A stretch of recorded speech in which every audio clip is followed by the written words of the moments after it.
রাজনীতি মানে হচ্ছে প্রকাশ্য এবং গোপন খেলা। প্রকাশ্যে আমরা একটা দেখি, আবার পেছনে অনেক কিছুই ঘটে, পর্দার অন্তরালে অনেক কিছু ঘটে। রাজনীতিতে শেষ কথা বলে কিছু নেই, আবার মিত্র বলে কোনো শব্দ নেই।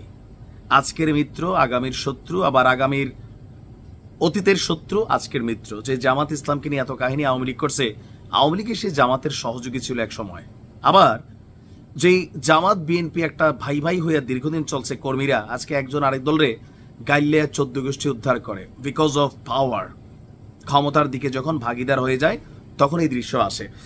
বর্তমানে বিএনপি এবং ডক্টর ইউনূসের সরকারের মধ্যে একটা বিশাল আভ্যন্তরীণ দ্বন্দ্ব চলছে, প্রকাশ্যে অপ্রকাশ্যে। নেতাদের কথাবার্তায় আমরা বুঝছি ডক্টর ইউনূস যদি আজকে পদত্যাগ করেন, কালকে বিএনপির চেয়ে বেশি খুশি আর কেউ হবে না, কারণ ক্ষমতার দিকে তারা আরো 2 ধাপ আগায় যাবেন। এ যখন অবস্থা, ডক্টর মোহাম্মদ ইউনূসের যে যুক্তরাজ্য সফর আছে, সেই সফরকে ঘিরে নতুন এক গুঞ্জন সামনে এসেছে। আপনারা জানেন যে তিনি কোথায় যাচ্ছেন? যুক্তরাজ্যে। যুক্তরাজ্যে কে আছেন? দীর্ঘ সময় যাবৎ প্রবাসে বসবাস করছেন জনাব তারেক রহমান। আর মার্কেটে গুঞ্জন আছে 4 দিনের এই সফরের ঠিক মাঝখানে যে কোনো একটা সময় বের করে ডক্টর মোহাম্মদ ইউনূস এবং জনাব তারেক রহমানের মধ্যে একটা বৈঠক হবে। তবে এ বিষয়ে আমাদের পররাষ্ট্র মন্ত্রণালয় বলছে বিষয়টি এখনো প্রধান উপদেষ্টার সফর সূচিতে অন্তর্ভুক্ত হয়নি।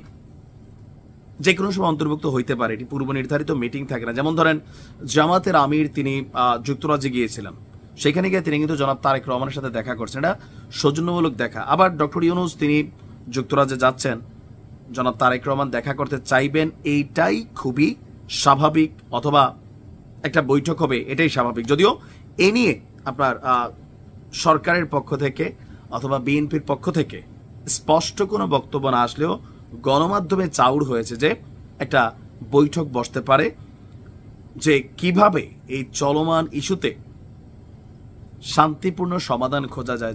জনাব ডক্টর ইউনূস যখন বাংলাদেশের প্রত্যেকটা রাজনৈতিক দলের প্রধানদের সাথে বসছেন বা বিএনপির যারা নেতৃত্বে আছেন তাদের সাথে বসছেন, কিন্তু সরাসরি একদম টপ যারা বস লেভেলে আছেন জনাব তারেক রহমান বা বেগম খালেদা জিয়া, এই দুইজনের কথাই কিন্তু দলটা চলে।